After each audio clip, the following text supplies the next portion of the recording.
Hola, bienvenidos a la sesión de Sistemas de Gestión de Seguridad y Salud en el Trabajo bajo la nueva norma ISO 45001-2018. Hola a todos, mi nombre es Manuel Gámez y soy profesor del Instituto Europeo de Posgrado e imparto las asignaturas de Prevención de Riesgos, Riesgos Psicosociales y Condiciones Ergonómicas, y también soy responsable del proyecto final tanto en la especialidad de los Sistemas Integrados de Gestión relacionados con el MBA y el Máster de Seguridad y Salud en el Trabajo. Por presentarme un poco y que me conozcáis, soy auditor jefe IRCA, tanto en calidad ISO 9001-2015, medio ambiente 14001-2015 y seguridad y salud de NOSAS e ISO 45001, en este caso 2018. ¿Qué es lo que vamos a hacer en esta sesión? Bueno, en esta sesión abordaremos qué supone la publicación de este nuevo estándar ISO 45001-2018, qué modelo es el que le propone y, sobre todo, qué es lo que consideramos la estructura de alto nivel, que es fundamentalmente lo que nos trae. Conoceremos qué cambios y qué aporta ISO 45001 y vamos a profundizar sobre las claves del nuevo estándar de seguridad y salud. También voy a presentar un nuevo concepto que trae esta norma, que es conocido con el nombre de bienestar laboral. Vamos a ver exactamente qué es lo que significa y veremos que no solo es la ausencia de enfermedad o salud. Verificaremos los procesos que comporta y, sobre todo, veremos la información documentada que hay que manejar. Todo esto es lo que voy a ir desarrollando en esta sesión. Y para finalizar vamos a ver un comparativo, porque casi todas las empresas de todos los sectores han estado certificadas y siguen estándolo en el estándar OSAS 18001-2007 y vemos las diferencias o vemos el comparativo, qué es lo que trae de nuevo, vemos qué es lo que mantiene la norma nueva ISO 45001-2018. ¿Comenzamos la sesión, si os parece? Venga. La primera pregunta que deberíamos de hacernos es ¿por qué el mundo laboral, todo el mundo, en definitiva, todos los países necesitamos una ISO 45001 para la seguridad en el trabajo? Es cierto, si ya teníamos distintos estándares y nos apoyábamos, por ejemplo, en el estándar mínimo de la Organización Internacional del Trabajo, ¿qué necesidad había? Si además teníamos los sistemas OSAS 18001-2007, ¿por qué pasar a justamente este estándar ISO? Bueno, pues muchas veces los motivos son variados, pero el fundamental es que la gran mayoría de normas se están adaptando a lo que se conoce como estructura de alto nivel. Pero más allá de eso, la Organización Internacional del Trabajo nos da unos datos que dan puro escalofrío. Se estima que el 2,3 millones de personas mueren cada año por accidentes y enfermedades relacionadas con el trabajo, lo que se conoce como enfermedades profesionales. El dato es aún más revelador si hacemos cuentas y vemos que cada 15 segundos un trabajador muere a causa de un accidente o una enfermedad relacionada con el trabajo en el mundo. Y 153 sufren una lesión, ¿vale?, relacionada con el trabajo. En el último Congreso Mundial sobre Seguridad y Salud en el Trabajo se dijo que hay 860.000 accidentes de trabajo todos los días y que eso determina una lesión grave o invalidante o que condiciona el futuro de un trabajador. El coste directo e indirecto de estas enfermedades, de estos accidentes laborales en el trabajo, es de 2,57 billones de euros en todo el mundo. Creo que son motivos más que suficientes para plantearnos o un cambio de estándar o un estándar que mejore, desde luego, estas condiciones. Una mala gestión de cualquier empresa en la seguridad y salud en el trabajo tiene efectos negativos porque puedo perder a un empleado clave en el negocio. Eso pensando en modo egoísta, en modo empresarial, ¿no? Decir, bueno, y si pierdo un empresario clave, ¿qué hago? Interrupción del negocio, es decir, para mi actividad, reclamaciones, primas de seguro, daños en la reputación de la empresa. Voy a salir en todos los medios de comunicación, los inversores dejan de invertir en mi empresa y definitivamente, que es lo más grave, provoca el cierre del negocio. Es cierto, y me oís comentar, que hay un estándar o que existía un estándar que es OSAS 18001. La primera pregunta que os puede saltar es, vamos a ver, si este estándar que nació en el Reino Unido en 1999 lo hemos estado siguiendo, nos funcionaba, ¿qué pasa? ¿Que ahora no tiene validez? Nos daba grandes beneficios, disminuía la siniestralidad laboral, es decir, a través de la identificación, análisis y control de riesgos en cada puesto de trabajo, yo conseguía, la organización conseguía, el empresario conseguía, bueno, pues siempre un entorno más seguro. Conseguía un ahorro de costos, no había bajas laborales, es decir, al final mi negocio tenía una continuidad. Entonces la pregunta es ¿por qué? Si además cumplía la legislación vigente, me permitía esta herramienta poder cumplir con todos y cada uno de los requisitos que iban saliendo, ya fuera en Colombia, fuera en Chile, fuera en España, fuera en toda Europa o en todo el mundo. Entonces, ¿por qué tengo que coger y cambiar ahora? ¿Qué pasa? ¿Que mi certificación OSAS 18001 va a dejar de tener validez? Bueno, no adelantemos acontecimientos ni empecéis a preocuparos en exceso. Efectivamente, como toda norma que pasa a sustituir a otra, hay un periodo de transición. Y ya os adelanto que el periodo de transición es de 3 años. Quiere decirse que si ha sido publicada el pasado 12 de marzo de este año, de 2018, efectivamente vamos a tener prácticamente 3 años, 12 de marzo del 2021, para adaptarnos a este nuevo estándar. Así que la primera intranquilidad es decir, ya no vale mi certificación, tengo rápidamente que cambiar. Bueno, tengo tiempo, puedo planificarlo, pero bueno, lo que sí es cierto es que no hay que caer en la pereza y esperar al último momento para hacer esta transición. Veamos, los principios básicos que tienen los sistemas de gestión de seguridad y salud en el trabajo van basados siempre en lo que se llama el ciclo de Deming, el Plan, Do, Check, Act, ¿vale?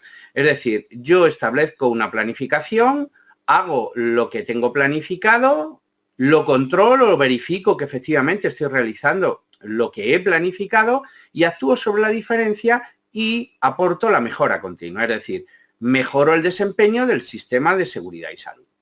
Bien, para eso lo que voy a hacer es, lo primero, definir una política. Hacemos esa planificación, implemento las acciones y a partir de ahí verifico o procedo a la acción correctiva si hay alguna desviación. Y por si eso fuera poco, OSAS, que es del sistema que ahora mismo estamos viendo, ¿de acuerdo? Lo que hacía era que la revisión por la dirección me permitía esas oportunidades, esa mejora de desempeño. Bien, todo esto es estupendo y además hacíamos un montón de procedimientos. ¿Qué sucede? ¿Que ISO 45001 va a quitarme esto? No, no es así. Como veis, cuando definíamos un sistema OSAS 18001, que claro, había que tener un poco en contexto cuál era la complejidad de la empresa, lo que hacíamos era este plan Do, Check, Act. O sea, ahora nos van a quitar, digamos, esta metodología que ya teníamos rodada, que estaba implantada, que conseguimos identificar esos peligros, esos riesgos, esa identificación de requisitos legales, ¿le van a dar la vuelta a toda la norma y va a aparecer una norma distinta? No, no es el caso. Y fijaros, este es el modelo que propone.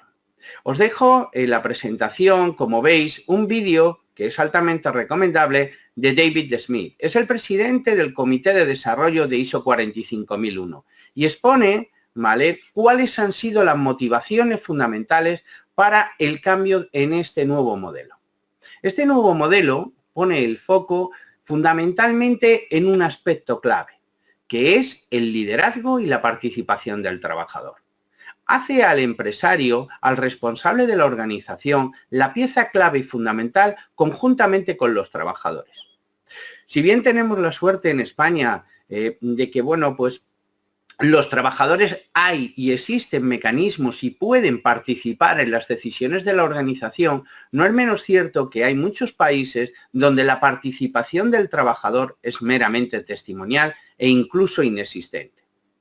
Se ha trabajado en este aspecto con la idea de que colocando a la alta dirección en el centro justamente del sistema y que el trabajador se involucre y participe en todas y cada una de las decisiones que le atañen en materia de seguridad y salud, ¿vale?, podamos realizar efectivamente el plan Do, Check, Act. Es decir, planificaremos a partir de una entrada en el proceso. Esa entrada en el proceso se llama el contexto de la organización. Ese contexto de la organización es definir cuáles son las cuestiones internas y externas de la organización y las expectativas de las partes interesadas. Bueno, ¿quién es una parte interesada? Una parte interesada es toda aquella persona u organización que se considera afectada o puede considerarse afectada por la decisión de mi organización. En este caso, una parte interesada muy clara podrían ser nuestros clientes, pero por extensión pueden ser, efectivamente, nuestros empleados. También podrían ser los accionistas que invierten en la empresa. También podrían ser todos y cada una de las administraciones que regulan los diferentes aspectos de mi organización. Como digo, este es el elemento de entrada y lo que hace es definir el contexto en el cual se mueve mi empresa. A partir de ahí, planificaremos todas las acciones y determinaremos todos los riesgos y oportunidades. Es la primera vez que me oís emplear ese término. ¿Cómo los riesgos? ¿Es lo mismo el riesgo que peligro? No, no es lo mismo. Es decir, lo que vamos a hacer es convertir el sistema de seguridad y salud en un sistema de decisión empresarial. No solo es un sistema que va a tener en cuenta la seguridad y salud. Cualquier decisión empresarial deberá tener en cuenta, al igual que ha ocurrido con otros estándares, como puede ser 9001 o 14001, calidad, medio ambiente, ahora vamos a tener en cuenta lo que es esos variables relacionadas con seguridad y salud, pero que afectan a toda la empresa. Bien, pues esa determinación de esos riesgos en positivo y en negativo. ¿Y por qué digo positivo o negativo? Un riesgo en positivo, ¿vale? Es una oportunidad. Siempre parece que la palabra riesgo tiene esa connotación negativa. No, también hay una connotación positiva. Es decir, ¿qué oportunidades se le presentan a la organización para mejorar el entorno y convertir ese entorno laboral en bienestar laboral para el trabajador? Hay una cosa que es lo que más me duele, y esto ya lo digo a título personal, y es pensar en un trabajador que sale de su casa y que no va a volver a estar con su familia porque ha sufrido un accidente y como consecuencia de ese accidente va a fallecer. Eso es intolerable. Entonces, lo que tenemos que hacer es establecer estándares que vayan en esa línea, es decir, que controlen, que aseguren un bienestar laboral para el trabajador y para sus familias. Y veréis por qué digo esto. Aparte de la planificación, existe, obviamente, como todo sistema de gestión, un soporte, un apoyo, algo en lo que se tiene que apoyar. Y desde luego nosotros tenemos que valorar el desempeño de la seguridad y salud de la organización. Veremos que no solo hay que medir el desempeño de la seguridad y salud, sino que hay 3 variables que incorpora este nuevo estándar. Y es que el sistema sea idóneo, que el sistema sea adecuado y el sistema sea eficaz. Esta tarea la tiene la alta dirección asignada, es decir, han de demostrar que el sistema es idóneo, adecuado y eficaz para lo que se pretende, para el resultado previsto. Como digo, este es el modelo que se ha propuesto y con esto, como algunos ya han comprobado efectivamente, es una estructura que ya ha aparecido y que es idéntica en 9001-2015 calidad y 14001-2015 medio ambiente. La gran ventaja de esto es que por fin los que nos dedicamos a calidad, medio ambiente, seguridad y salud, podemos integrar. Los que somos responsables en nuestras organizaciones de medio ambiente, prevención, calidad, medio ambiente o calidad, medio ambiente, prevención, por fin se nos abren las puertas de que teniendo la misma estructura, estos estándares, vamos a por fin a conseguir que se pueda integrar los 3 sistemas. No es una integración forzada, sino que es natural. Es decir, la estructura de alto nivel va a tener 10 puntos, exactamente igual que lo han tenido en calidad y medio ambiente. Entonces, 45001-2018, lo que va a hacer es tener los puntos fundamentales del 4 al 10, es decir, contexto, liderazgo, planificación, soporte o apoyo, que es como lo podéis ver, operación, evaluación por desempeño o evaluación de desempeño y mejora continua. Bien, hasta aquí espero que me hayáis entendido. Pero, ¿cómo surge esto? Bueno, pues esto surge porque se crea un comité que es el ISO PC 283.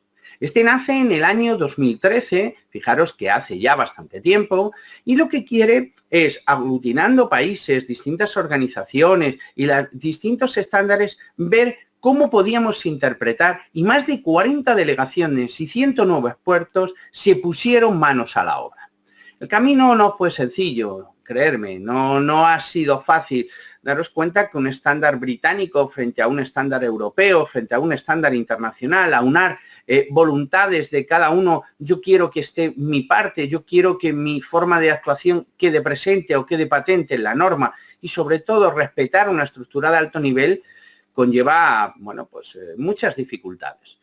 De hecho, el primer trabajo que se presentó en la comisión fue rechazado. A continuación, lo que se pretendió es, bueno, aunar voluntades y decir, bueno, vale, el borrador no vale, pero ¿por qué? ¿Qué es lo que necesitáis? Bueno, hubo un aluvión de términos y de situaciones que se necesitaban y se volvió a presentar otro segundo borrador, que era lo que comúnmente conocimos, ¿vale?, como DIS-2. Pero no era suficiente.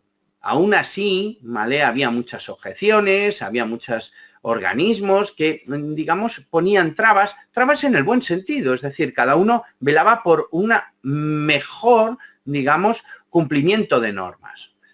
Y al final lo que se consiguió es un acuerdo para, a finales de noviembre, presentar un FDIS.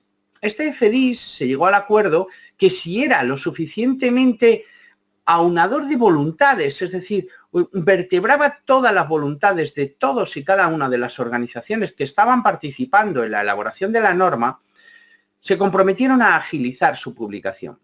Así con todo, en enero se emplazaron para poder votar y efectivamente le dieron luz verde. Decidieron que el día 12 de marzo de 2018, hace bien poquito, se iba a publicar esa norma. Y así fue. Perdón. Publicaron la norma. Esa norma es lo que, como digo, tiene esa estructura de alto nivel de plan, do, check, add, planifico, hago, verifico y actúo sobre la diferencia. Y como podéis comprobar, lo que hizo fue que el punto 4, 5 y 6 iba a ser considerada toda la planificación. El do sería aparte del 7 y del 8, la verificación sería el punto 9 de la norma y el punto 10 sería la actuación. Como ya os he adelantado, lo primero que se hace es definir el contexto de la organización. Bien, si alguien se está planteando decir, bueno, tengo que hacer la transición, ¿cuál es el punto, digamos, crítico de este nuevo sistema? La definición correcta de un contexto. Una definición incorrecta del contexto de una organización va a traer consigo que se ha arrastrado ese error a lo largo de todos los puntos sucesivos de la norma. Es impensable que la implantación de 45.001-2018 se haga sin contar con la alta dirección. O sea, o la alta dirección asume y lidera y asume el compromiso de cambiar la seguridad y salud dentro de su propia organización y en todos y cada uno de los puestos de trabajo, o esto no funcionará. Claro, uno piensa y dice, bueno, entonces, Manuel, nos estás contando que el liderazgo consiste en tener un sistema de seguridad y salud de puertas para adentro. No, no os confundáis. Este sistema quiere que todas las personas que actúan bajo control de la organización, aquí entran los contratistas, los subcontratistas, personas que puedan visitar la empresa en un momento determinado, estén dentro del alcance de ISO 45001-2018. En la fase de planificación, lo que nos va a pedir es que abordemos los riesgos y oportunidades que se plantean. Como veréis, solo hay 4 posibles soluciones cuando se abordan riesgos y oportunidades. Y los objetivos han de ser definidos de forma clara y que sigan una metodología SMART, es decir, que sea específico, medible, acordado, realista y sobre todo que esté acotado en el tiempo. No que sea un objetivo decir, debo de mejorar mi seguridad y salud, debo de mejorar y nunca lo consigo.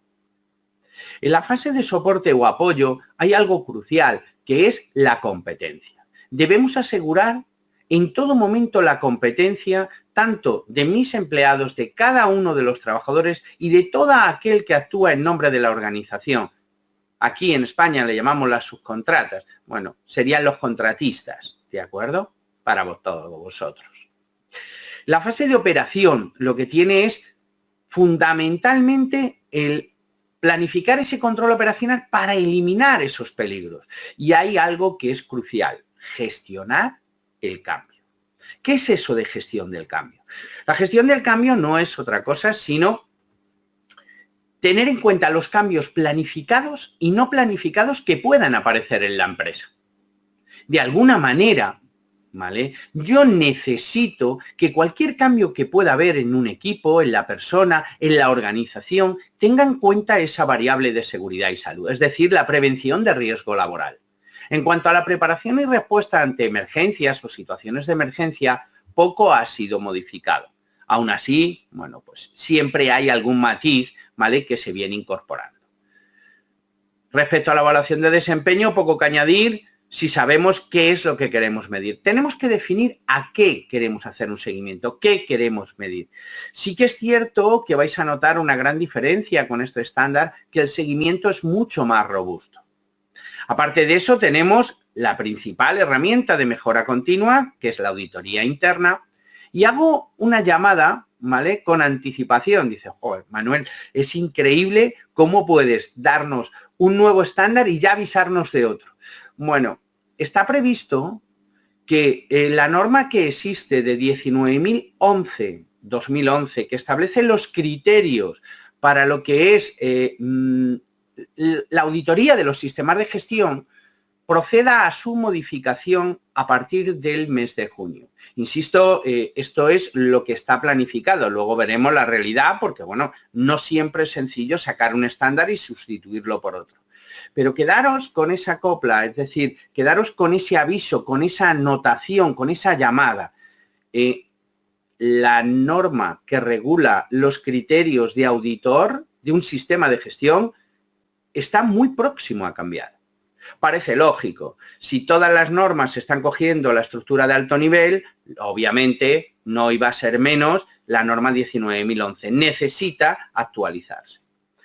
El proceso de revisión por la dirección sigue siendo crucial y en el cual se nos detalla cuáles son los elementos de entrada y cuáles son los elementos de salida. Qué información ha de tener en cuenta la alta dirección y qué información es la que sale, es decir, qué conclusiones salen de esa revisión por la dirección.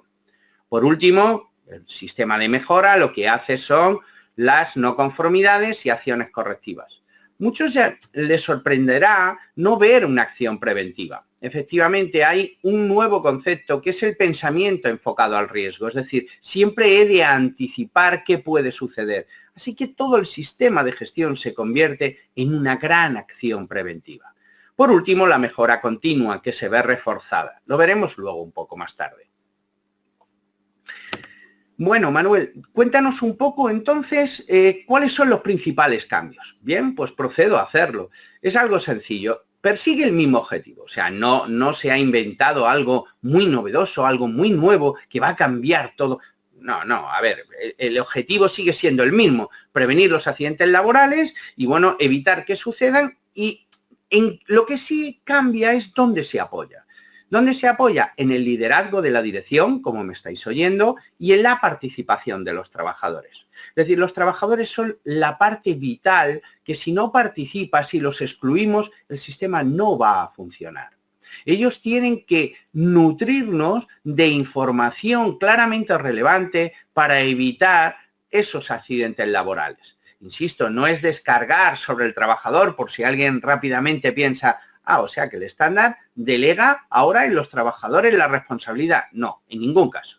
Simplemente le dice que tiene que haber mecanismos de consulta y participación para los trabajadores. Es decir, que sean consultados, que se cuente con ellos. Se va a extender el requisito de evaluación de cumplimiento legal. Es decir, tiene que haber una mayor precisión en la identificación y garantía del cumplimiento de los requisitos legales. Además, se introduce el concepto de bienestar laboral que ahora posteriormente desarrollaré. Es decir, al final, uno cree que tiene buena salud cuando dice, no estoy enfermo, no tengo ningún problema. No, eso está bien, de acuerdo, no digo que no, pero no es solo la salud. Hay ese concepto que ya me estáis oyendo manejar, que es el de riesgo, el pensamiento enfocado al riesgo, riesgo positivo, riesgo negativo, es decir, la riesgo-oportunidad. Y por último pone el foco, ¿vale?, claramente sobre todas las actividades subcontratadas. ¿Qué más cambios hay? Os he hablado del proceso gestión del cambio. Es decir, la norma dice que tiene que haber un proceso para gestionar estos cambios dentro del sistema de seguridad y salud, o del sistema de seguridad y salud ocupacional, como en muchos países también se le conoce. Es decir, hay que evaluar los riesgos que puede traer consigo un cambio en la forma de trabajar, un cambio en el equipo que se está utilizando, un cambio legislativo, obviamente, o incluso un cambio en la tecnología que estamos aplicando dentro de la empresa. El desarrollo de nuevos productos puede traer nuevos riesgos para el trabajador o para el individuo. Hay que ver ese cambio, cómo puede impactar. Y como ya os he comentado también anteriormente, se amplía el concepto de mejora continua estableciendo 3 variables muy importantes, que son la idoneidad, la adecuación y la eficacia. Es decir, lo que queremos es que el sistema disminuya los incidentes y las no conformidades y que promueva desde la alta dirección esa cultura de seguridad y salud en el trabajo con la mejora del desempeño. Vamos a pasar a ver lo que es el modelo del entorno laboral. He hablado de bienestar laboral y he dicho que tener bienestar laboral no es la ausencia de enfermedad. Obviamente, si solo me fijo en el entorno físico de trabajo, es decir, veo cuáles son los riesgos mecánicos, físicos, químicos, biológicos, ergonómicos, cómo es el medio ambiente de trabajo, cómo son las materias primas, los equipos, eso está bien. ¿Qué menos, no? Es decir, uno en su entorno, bueno, pues vigila que todas estas variables estén controladas y que se cumpla la legislación vigente. Pero también hay un aspecto psicosocial. ¿De qué serviría todo esto si lo que estoy haciendo es sobrecargando la carga laboral y toma y más,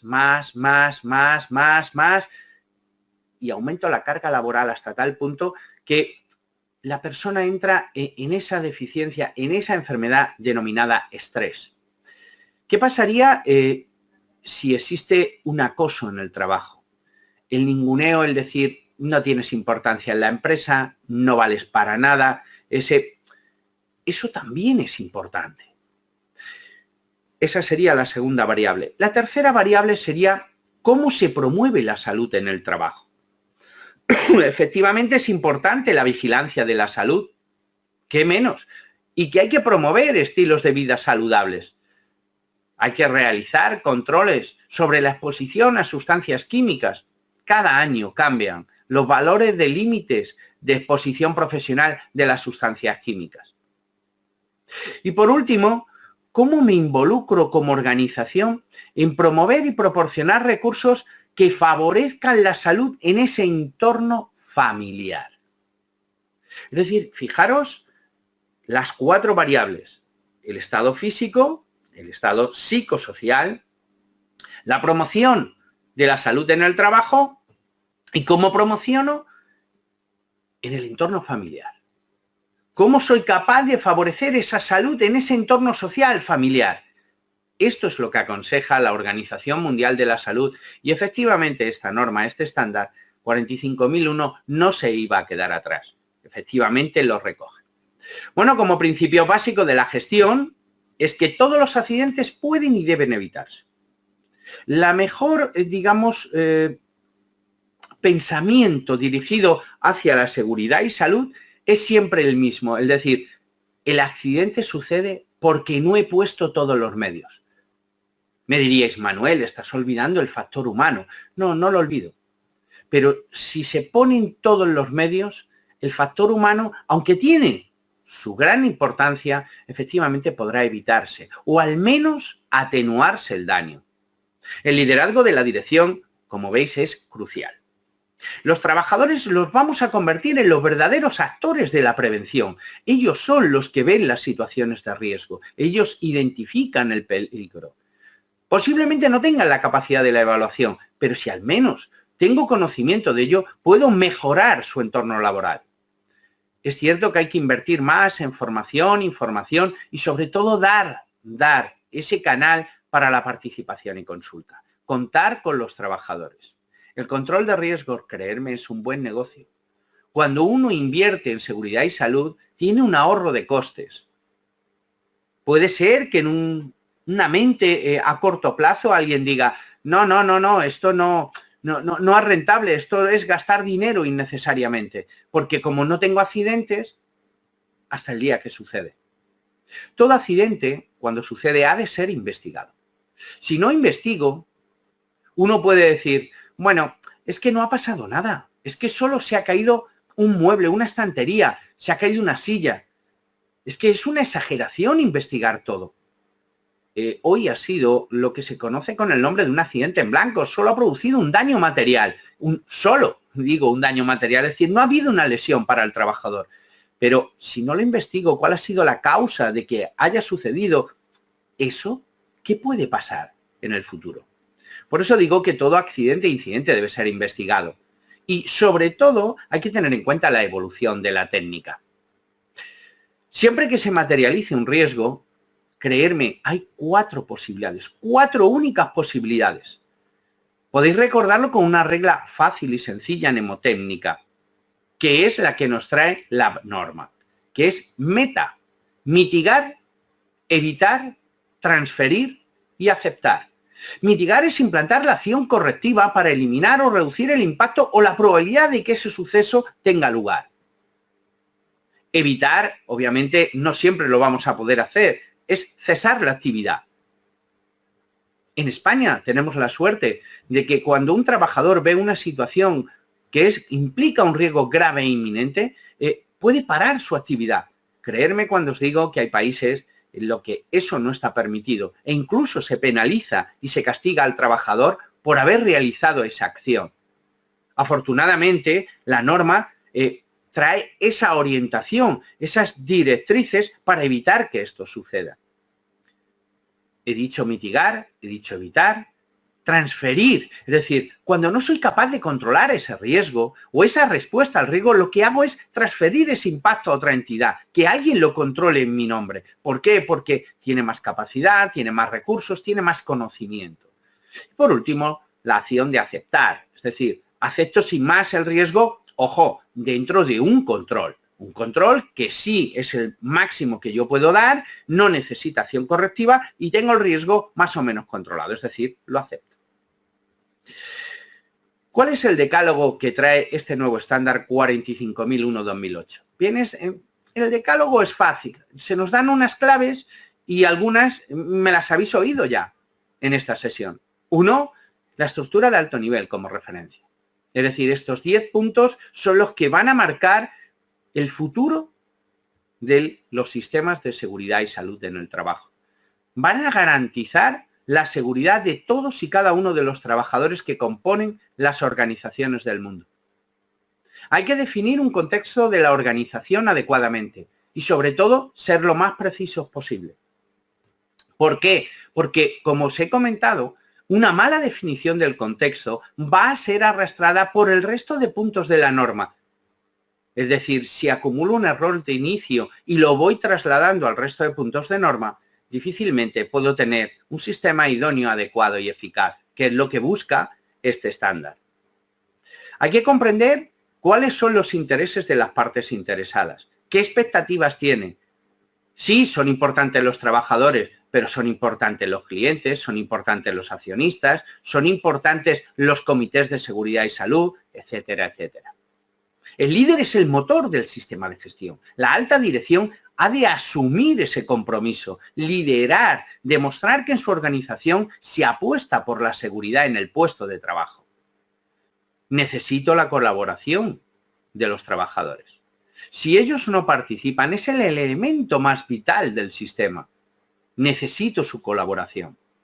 Ese pensamiento enfocado al riesgo es la gestión del riesgo, de la oportunidad. Es lo que va a demostrar que una organización es madura en seguridad y salud. Ese proceso que me habéis oído de la gestión del cambio, cualquier modificación sustancial, cualquier modificación de un equipo, de una persona, de un cambio de puesto, ¿qué impacto puede tener dentro de la organización? Vamos a poner bajo lupa todas las actividades subcontratadas. Necesitamos asegurarnos de la competencia de esa subcontratación. Necesitamos ver que en su trabajo no provocan un impacto dentro de mis trabajadores o mis trabajadores no provocan un impacto dentro de esos trabajos subcontratados. Cobra especial importancia y muy relevante la mejora continua. Y por supuesto, hay un mecanismo que establece la jerarquía de los controles que deben de aparecer, es decir, eliminar lo peligroso, sustituirlo, etcétera, etcétera. La norma pone especial atención a la identificación de peligros, pero pone especial atención en varios aspectos que serán fundamentales en el desarrollo posterior de todos nuestros procedimientos, ¿vale?, que apoyarán el sistema de gestión. Quiere que se investiguen los incidentes pasados, los internos y externos, que incluyan situaciones de emergencia. ¿Qué lo causó? ¿Cómo se organiza el trabajo? ¿Cómo es la carga de trabajo? ¿Cuántas horas se trabajan? Recuerdo compañeros que fueron a trabajar a un país como Chile, es una anécdota, y me decían, jo, aquí se respetan las 35 horas de trabajo. Hay países donde pueden trabajar 40, 45 e incluso más. Tampoco hay que acosar, hay que victimizar, hay que intimidar al trabajador. Es decir, hace ese trabajo porque yo lo ordeno, yo lo mando. No es un estilo adecuado de organización del trabajo. Hay que tener en cuenta esas actividades que son habituales, lo que llamamos rutinario, pero también las no rutinarias. Es decir, todos los trabajos de mantenimiento, limpieza, paradas, arranques, incluso las situaciones de emergencia. Debemos de tener en cuenta las condiciones del trabajador, de los contratistas, incluso de los visitantes que en un momento determinado aparecen en mi organización. ¿Alguien que viene a visitaros? Imaginaros un incendio en ese momento. ¿Quién se hace cargo de ese trabajador? Esa persona está en riesgo. Ah, no, yo me preocupo de mí. Claro, si está a mi lado, pues quizás es lo fácil decirle, sígueme. Pero no es eso, tiene que haber un protocolo. Debo de proteger su integridad física. Ha venido a visitarme. Está trabajando igual que yo. Y luego cambios reales o propuestos en la organización. Además, pone especial atención, como he dicho antes en el decálogo, en la jerarquía de controles. Es decir, la organización debe establecer uno o varios procesos que utilicen esta jerarquía. Elimina el peligro. No es asumible tener un peligro en un puesto de trabajo. Hombre, obviamente los peligros aparecen, pero vamos a tratar de atenuarlo. Vamos a reducir esa probabilidad. Vamos a reducir esa consecuencia. Vamos a sustituir esos materiales, ese proceso, ese equipo que es demasiado peligroso por otro que lo sea menos. Vamos a utilizar controles de ingeniería. Vamos a poner sistemas de ventilación. Vamos a poner sistemas de iluminación. Vamos a colocar sistemas anticaída. Vamos a colocar barandillas. Utilicemos controles administrativos. Sepamos en todo momento quién puede utilizar un equipo, quién no. Quién está autorizado, quién no lo está. Para asegurar que la persona es competente y tiene en cuenta los riesgos. ¿Quiénes son los que están utilizando esto? Y por supuesto al trabajador, cuando ya no puedo evitar mediante protecciones colectivas, mediante esos controles de ingeniería, no puedo garantizar esa seguridad, vamos a dar los equipos de protección individual. Fijaros la paradoja que mientras se discutía esta norma, existían países que se oponían a que la entrega de los equipos de protección individual fueran gratuitos como son en el resto de Europa. O sea, voy a hacer que el trabajador pague de su bolsillo un equipo de protección personal. Eso es algo que en muchos países está superado hace mucho tiempo, pero en otros lugares del mundo no. Vamos a dar ese equipo de protección individual adecuado, ¿vale? Y que se utilice y al menos que se haga buen uso de él. ¿Cómo un trabajador tiene que conseguir que ese equipo lo mantenga y le proteja? Vamos a ver en esta sesión también un análisis de proceso. Es decir, lo que necesitamos ver es qué trae esta norma en cuanto a procesos. Fijaros, si lo analizamos por procesos y vamos viendo punto a punto de la norma, vemos que existe lo que he dicho, ese proceso de consulta, participación de los trabajadores. Es el factor clave de éxito del sistema de gestión. Necesitamos establecer esos canales, el cómo pueden participar.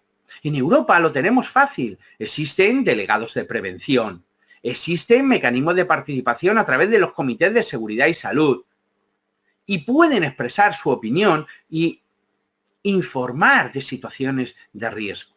Hay que identificar los peligros, pero de una manera continua, proactiva, es decir, no hay que identificar el peligro cuando ya haya sucedido ese daño.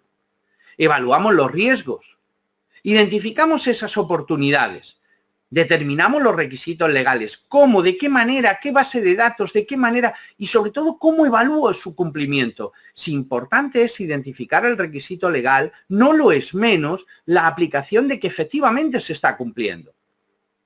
Tengo alumnos que sois de Colombia, que últimamente tenéis una vorágine en cuanto a todas las modificaciones que ha sufrido vuestro decreto, ¿vale? En cuanto a los sistemas de gestión de seguridad y salud. Son muchas las empresas que están muy alejadas todavía del mejor estándar. Y así me lo hacéis saber y me lo comentáis. Oye, Manuel, ¿cómo ves esto? Oye, ¿cómo lo orientáis? Los procesos de comunicación son fundamentales. Establecer la comunicación interna, externa, ascendente, descendente. ¿De qué manera puedo comunicarme? ¿Cómo elimino y reduzco esos riesgos? ¿Cómo gestiono ese cambio? Cualquier cambio que afecta a la seguridad y salud, cualquier decisión que tome la alta dirección, que tome cualquier fase operacional de la empresa, impacta directamente en la seguridad y salud del trabajador. ¿Cómo son las compras? ¿Qué compramos? ¿Qué equipo? ¿Qué dispositivos? ¿Realmente protegen al trabajador? ¿Realmente crean ese ambiente seguro? ¿Ese ambiente saludable? Cuando damos esa adjudicación, esa contratación, ¿incorporamos criterios para los contratistas? ¿Cómo es mi respuesta ante las emergencias? ¿Tengo un plan de emergencia interior, exterior? ¿Tengo un manual de autoprotección? ¿Tengo esos equipos de primeros auxilios, equipos de primera intervención, de segunda intervención? ¿Están realmente capacitados? ¿Conocen los riesgos? ¿Saben cómo actuar? ¿O ante una situación de emergencia, bueno, pues sálvese el que pueda? Hay que evaluar ese cumplimiento. El cumplimiento legal, necesito que en todo momento tener la garantía de que la última normativa está actualizada dentro de mi empresa. Que no expongo innecesariamente a un trabajador a un peligro. Y por supuesto el sistema se consagra a detectar las no conformidades que pueda haber, a detectar esa desviación para corregir la implantación del sistema. En esta presentación os dejo los 28 requisitos que fundamentalmente se recogen en ISO 45001-2018. Como me habéis oído hablar, el contexto, me habéis oído hablar de necesidades, expectativas de los trabajadores, de cualquier otra parte interesada en mi organización. Cómo es el alcance, cómo es el sistema, cuál es su mapa de procesos, cómo se refuerza el liderazgo en esta norma. Liderazgo entendido no solo como alta dirección, sino liderazgo entendido en la organización por procesos, liderazgo con la participación de los trabajadores. ¿Cómo les dejo participar dentro del sistema? ¿Qué canales de comunicación tienen? Consulta y participación, esa es la clave. ¿Cómo identifico esos peligros? ¿Cómo los evalúo? ¿Qué objetivos defino? ¿Qué recursos asigno? ¿Personas, infraestructura? ¿Cómo determino la competencia de todas las personas que trabajan bajo el control de la organización? No solo los trabajadores, también están los subcontratistas, la contratación externa, los visitantes, esa toma de conciencia, ¿cómo es? ¿Cómo soy capaz de motivar y de hacer ver al trabajador que no eres más importante porque tú seas el trabajador más seguro, sino que eres responsable de la seguridad del resto de tus compañeros? Puedes ser la persona más segura, pero si en un momento dado pones en riesgo la seguridad de tu compañero, poco hemos ganado. Eso es lo que quiere esta norma, que hagamos partícipe a que somos un todo, un equipo de trabajo.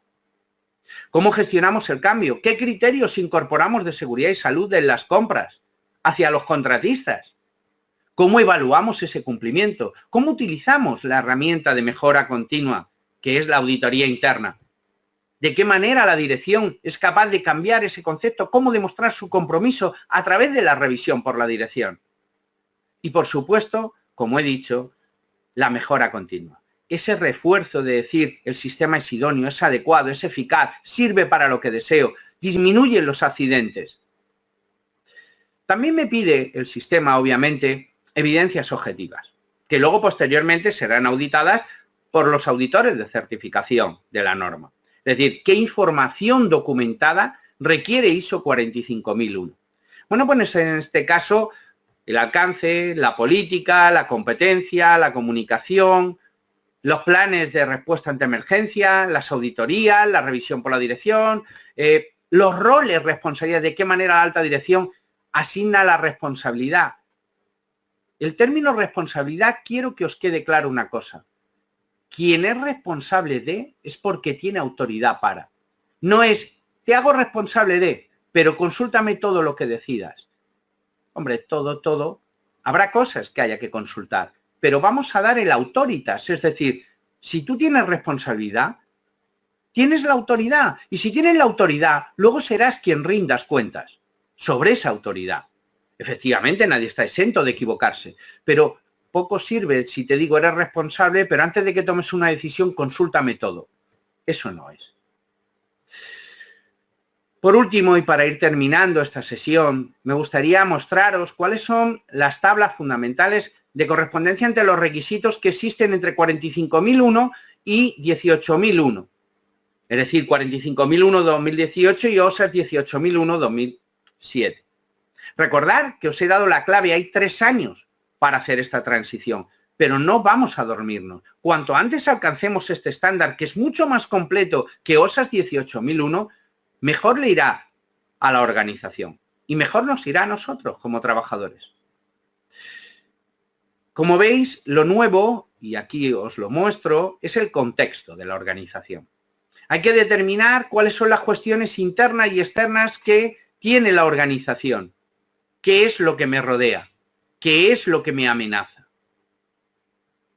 También tenemos que detectar e identificar las necesidades y expectativas de esos trabajadores o de cualquier parte interesada en mi organización. Y por supuesto el punto 5 de liderazgo es crucial. Necesitamos líderes en la organización. Gente que motive, gente que sea el ejemplo a seguir y que la alta dirección baje de ahí arriba y sea quien lidere este compromiso con la seguridad y salud en el trabajo y disminuyan los costes por accidentes laborales. Es intolerable. Y este sistema lo que hace es ayudar a las organizaciones a controlar mejor todos sus riesgos y peligros. Las acciones para abordar el riesgo y oportunidad se convierte en una herramienta potentísima. Es decir, identifico los peligros y evalúo los riesgos y las oportunidades y planifico las acciones. Es decir, el sistema ahora quiere mucha mayor planificación. Quiero ver qué, cómo, quién lo hace, cuándo, cuáles son los indicadores, qué objetivos, de qué manera lo voy a conseguir, cuáles son los KPIs. Es decir, requiere un mayor seguimiento y medición, es decir, una mejor planificación de la que veníamos haciendo. Además, pide que fijemos quiénes o cuáles son los requisitos en cuanto a la contratación externa y qué requisitos son de aplicación para ellos. Criterios establecidos en compras de seguridad y salud. Si ya lo hacíamos en algunos que tenéis certificación de sistema integrado, ¿qué criterios ambientales son los establecidos en las compras? ¿Qué menos que en seguridad y salud? También es nuevo la parte de los contratistas. Incluso en la mejora, como os he dicho, hay que demostrar que el sistema es idóneo, adecuado y eficaz. Esas son las 3 variables que se van a ver reforzadas. El sistema es lo que necesito, responde a lo que verdaderamente necesito, es eficaz, logro controlar y disminuir los riesgos. Eso es lo que nos tenemos que preguntar. Bueno, pues hasta aquí la sesión. Espero que os haya gustado y os haya resultado interesante este estándar nuevo de seguridad y salud en el trabajo ISO 45001-2018. Si os parece, a partir de este momento voy a quedar a vuestra entera disposición para que, bueno, pues todas las dudas que hayan podido surgir o cualquier inquietud que tengáis, bueno, pues me digáis qué se os ocurre, qué os motiva, qué dificultades veis, qué dudas se pueden plantear de mi exposición. Bueno, decidme, es vuestro turno.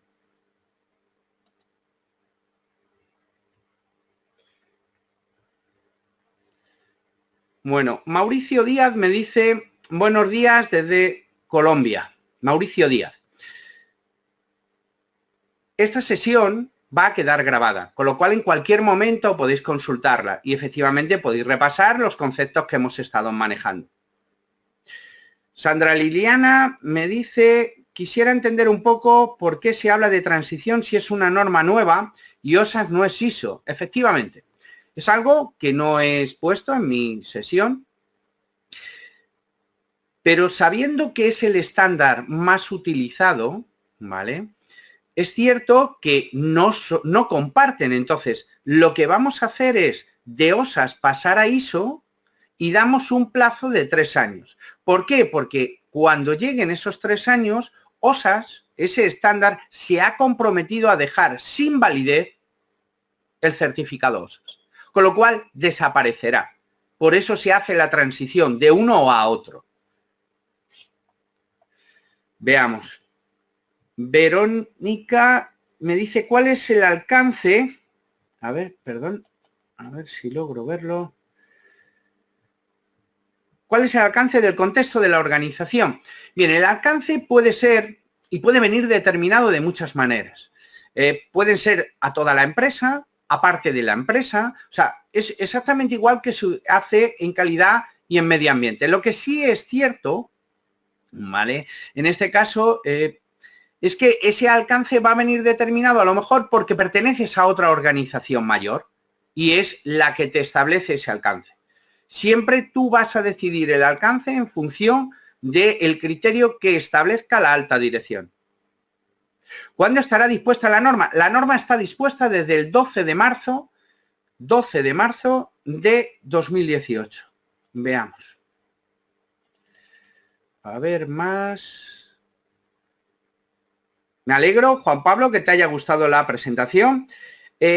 No desconoce ISO 45001 la OIT. La OIT, digamos que ha tenido, bueno, pues un enfado importante con ISO 40, con el comité ISO. Y efectivamente, digamos que hay cierta tensión y no reconocen de momento ISO 45001 la Organización Internacional del Trabajo. Supongo que el tiempo, bueno, pues irá limando asperezas entre las dos organizaciones.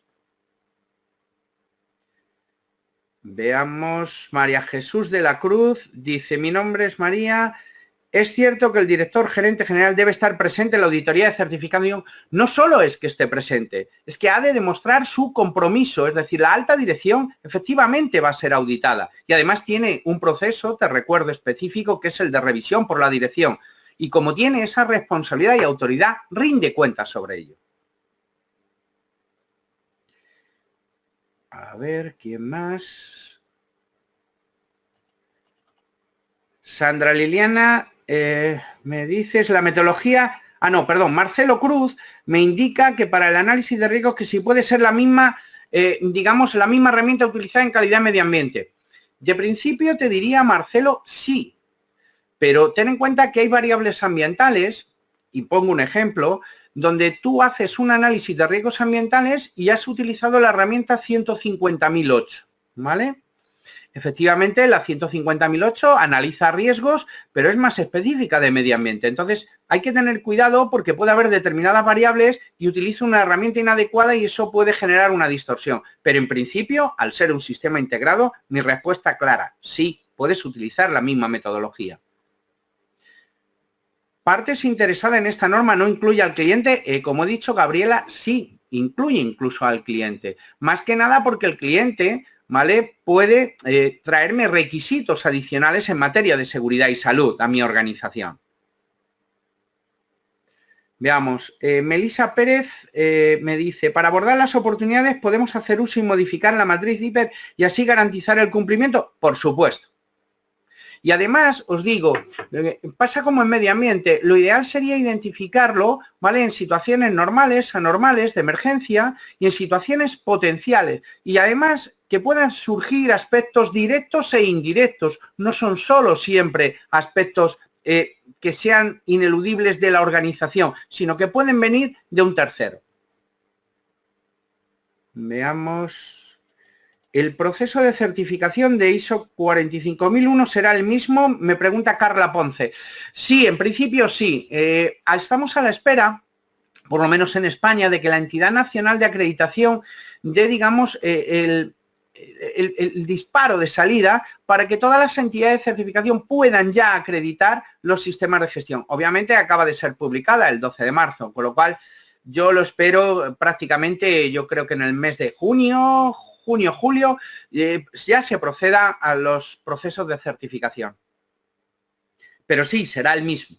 De hecho, si alguno está interesado, la IAF ha publicado un documento en el que hace más o menos una recomendación sobre los días de auditoría en función de las personas. Si os parece, bueno, y alguien está interesado, hacérnoslo saber y os subo ese documento para que quede también adjunto a esta sesión, en la presentación, si os parece. A ver, más cosas. Julián Dorado me dice excelente. Bueno, gracias. Me llama la atención concepto que se introduce de entorno saludable, pues incluye el factor psicosocial.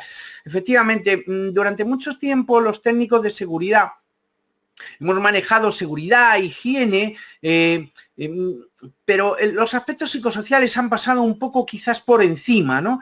Lo cual era, bueno, pues un debe también para los técnicos. Entonces, me parece excelente que se ponga énfasis, un especial hincapié en todo el aspecto psicosocial. Es muy importante. Y cada vez lo está siendo más en las organizaciones. Exactamente igual que sucedió hace bastante poco tiempo, por lo menos un par de años atrás, 3, con los factores ergonómicos. También están cogiendo peso. ¿De acuerdo, Julián?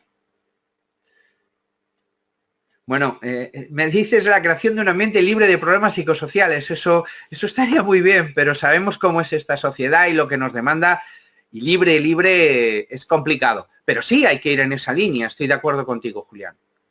Mauricio, si se puede acceder al link del vídeo, va a quedar grabado, con lo cual no hay ningún problema. A ver, Osmara me dice desde México, ¿qué pasaría si no se alcanza el lograr la transición en los 3 años establecidos? Muy buena pregunta, Osmara. Si no se alcanzara en estos 3 años, pasaría exactamente igual que lo que está pasando con calidad medio ambiente. Si el día 14 de septiembre llega esa fecha y no hemos hecho esa transición de 9001-2008 o de 14001-2004 a 9001-2015 y 14001-2015, el anterior certificado deja de tener validez. Con lo cual, perdería mi vigencia de certificado en OSES y no tendría ningún sistema certificado en seguridad y salud. No tengo previsto ni tengo conocimiento si el plazo se va a ampliar, con lo cual, de principio, yo no contaría con ello. Con lo cual, lo que puede pasar es eso, Osmara. Buenos días, Percides Hurtado, dice desde Colombia, cuando ocurre un accidente dentro de una empresa con los empleados, ¿se puede cuestionar la labor de los gerentes administradores de la tienda o del sitio de trabajo? Percides, de verdad, me gustaría que os quedara de esta sesión algo meridianamente claro. La norma no busca culpables. Nunca los ha buscado. Nunca ha sido su objetivo. Lo importante es que no suceda. Culpabilizarlos, sí, son responsables, pero como uno en su trabajo diario puede ser responsable. Los accidentes sin itineres están aumentando. Están aumentando porque la gente tiene que ir cada vez más lejos a trabajar, cada vez descansa menos. ¿Qué hago? ¿Culpabiliza al empresario de tener que hacer esos kilómetros, de no descansar adecuadamente? No buscamos un culpable solo. Buscamos que esa situación no suceda. Pero sí, respondiendo a tu pregunta, se puede, digamos, pedir responsabilidades, Percides. Guadalupe me dice, ha parecido muy interesante. Bueno, pues te lo agradezco a ti por tu atención y por tu tiempo. Jonathan, buen día desde Colombia. ¿Existe alguna metodología específica para evaluar los riesgos? Hay muchas. Para evaluar los riesgos pide gestionar los riesgos. Más que la evaluación de riesgos, esa sería la evaluación de peligro que teníamos anteriormente. O sea, la gestión de riesgos, yo os recomiendo el estándar, el top, estaría establecido en la ISO 31001. Perdón, ISO 31000, sistemas de gestión de riesgo. No es menos cierto que existe otra norma en la cual se detallan muchas más herramientas, como puede ser un diagrama de Pareto, Ishikawa, un DAFO, y es la ISO 31010. Un modelo ANFE, por ejemplo, el análisis modal de fallos, esos serían, digamos, los sistemas que existen. Otra cosa es cuáles se adaptan mejor a tu organización. Veamos, Jonathan. A ver, ¿cuál en su opinión es la mejor forma de evaluar? Debería de conocer el contexto de tu organización. Lamento no poder ayudarte. Si tuviera más datos te podría indicar algo más, pero no es llegar y decir, esta metodología es infalible, es la mejor. No conozco ninguna que sea así. Miguel Ángel. Compré la norma y tiene 60 hojas, ¿requiere otro documento? No, en principio no, ya es bastante con esa norma que tiene 60 páginas. Ahora lo que hay que hacer es leerla con detenimiento y trabajarla. José Pablo, buena presentación, gracias por la invitación, gracias a ti por tu tiempo. Saludos desde México. Gracias, José Pablo. Marcelo, ¿alguna metodología? Esto ya lo hemos leído. A ver... Agradezco. Bueno, os doy las gracias a todos los que, bueno, pues de alguna u otra manera agradecéis la sesión. Me alegro que os haya parecido interesante y, bueno, pues queda a vuestra disposición para lo que necesitáis. A ver. Melissa me dice que si para implementar podemos guiarnos por la misma metodología para ISO 9001. Sí, para guiarte incorporando las variables de seguridad y salud, que no son pocas, y sobre todo toda la normativa vigente. Efectivamente, no aparece el nombre, pero me dice, buen día desde Colombia, aquí tenemos el decreto 1072 para ser, efectivamente lo tenéis y además se está modificando, ¿vale? Relativamente, con bastante frecuencia. Si decides aplicar la 45001, puedes aplicarla y presentarla en el ministerio en caso de una inspección. Bien. La respuesta es clara y contundente. Sí, en todo caso. No es menos cierto que en 45001 deberías de recoger los requisitos establecidos en el decreto 1072. O sea, fundamentalmente el decreto 1072 establece que debéis de implantar un sistema de gestión de seguridad y salud en el trabajo. Indica pautas, indica tal, y además van saliendo guías continuamente por sectores. Me consta porque, bueno, dado que tengo muchos alumnos que sois de Colombia, bueno, pues la normativa, pues estoy bastante al día sobre eso. Pero, efectivamente, podrías presentarlo en el ministerio al ser un estándar internacional. No habría ningún motivo para no darle validez. Me alegro, Sergio, que te haya gustado la presentación.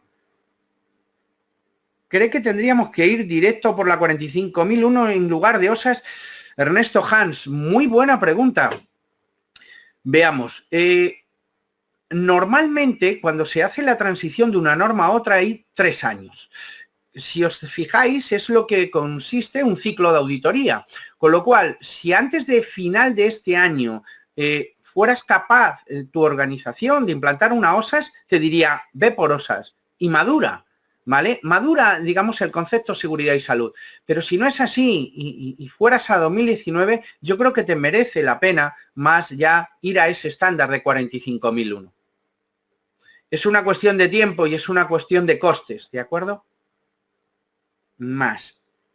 José Pablo, en relación a la mejora continua, esta debe ser documentada con el antes y el después, efectivamente. Y sobre todo hay que demostrar evidencia objetiva de que el sistema es idóneo, adecuado y eficaz. Es la evaluación de desempeño, correcto. ¿Cómo demuestra la alta dirección su compromiso, Jesús Manuel? Bueno, de una forma bien sencilla. Es quien lidera, es quien define la estrategia, es el que en el proceso de revisión por la dirección marca cuáles son las oportunidades de mejora en seguridad y salud por parte de la organización. Y además es auditado y es preguntado por ello. Recordar un concepto que he dejado claro, quizás ha pasado un poco desapercibido. los sistemas de gestión de seguridad y salud pasan a ser sistemas de decisión empresarial. Es decir, cada vez que se tome una decisión, se va a tener en cuenta la variable seguridad y salud. De ahí la importancia de que la alta dirección demuestre el compromiso de esa manera. En todas sus decisiones siempre tiene en cuenta las posibles implicaciones para la seguridad y salud en el trabajo. Veamos más. Me llamo Ricardo Moreno de Colombia. Pregunto si en la hora de almuerzo en mi trabajo estoy dentro de la empresa y sufro un accidente, este se cataloga como accidente de trabajo. Bueno, Ricardo, en principio sí, ¿vale? Estás dentro del horario laboral. E incluso, imagínate que no estás comiendo, sino simplemente la empresa te manda a otro lugar, ¿vale? Y sufres un accidente, sería lo considerado accidente in itinere. El almuerzo queda dentro del horario laboral, ¿de acuerdo? Recientemente en España hemos tenido una sentencia favorable al trabajador en este sentido. Veamos. Soy Ángela, estoy haciendo los cursos de auditoría y entre los cursos tengo OSAS, o sea, quedaría invalidado. No, por favor. Sí, eso es algo que los que estáis cursando, bueno, ya lo que hay esa preocupación en el Instituto Europeo, os cuento. Muchos estáis cursando ese auditor interno a través de Bureau Veritas. Bien, al igual que, bueno, pues fundamentalmente soy profesor del Instituto Europeo de Posgrado, también colaboro con Bureau Veritas y os puedo asegurar, ¿vale?, que tiene la misma vigencia el ser auditor interno por OSAS. En principio, y dado que tienes una validez de 3 años, recordar que la 19.011 establece para los auditores un criterio fundamental y es el reciclaje de los auditores. Es decir, un auditor no saca un título y ya se convierte en un inmortal. Es decir, yo tengo esta certificación de por vida. No, tiene que mantener esa formación, esas destrezas, esas habilidades. Con lo cual, en todo proceso en el cual obtengo una certificación, y en este caso de auditoría, está el proceso de formación continuada y ampliación. Te puedo asegurar que tiene completa validez. Bueno, vamos a ver más. Vamos a ir terminando. Agradezco todos los comentarios que me habéis hecho. A ver si puedo contestar un par de ellas más. ISO 45001 comparte con otros sistemas de gestión. Jorge Pérez, efectivamente, al tener la estructura de alto nivel, comparte con sistemas de gestión de la energía, seguridad de información, calidad, medio ambiente, etcétera, etcétera. Y ya por último, vamos a ver otra pregunta más. Podría ser la de María Jesús de la Cruz. Dice, en evaluación de riesgo psicosocial se debe incluir al médico ocupacional y a los técnicos de seguridad. Efectivamente, forman parte de todo el sistema de gestión y habría que incluirlos. Lamento si no he podido contestar a todas las preguntas, he visto un montón, con lo cual entiendo que ha sido, bueno, pues una sesión altamente productiva para vosotros. Y sin más me despido, bueno, y os emplazo a los alumnos que estáis estudiando, bueno, pues que sigáis y os animo en vuestro proceso de aprendizaje. Os doy las gracias por atenderme y espero que os haya gustado la sesión. Un saludo.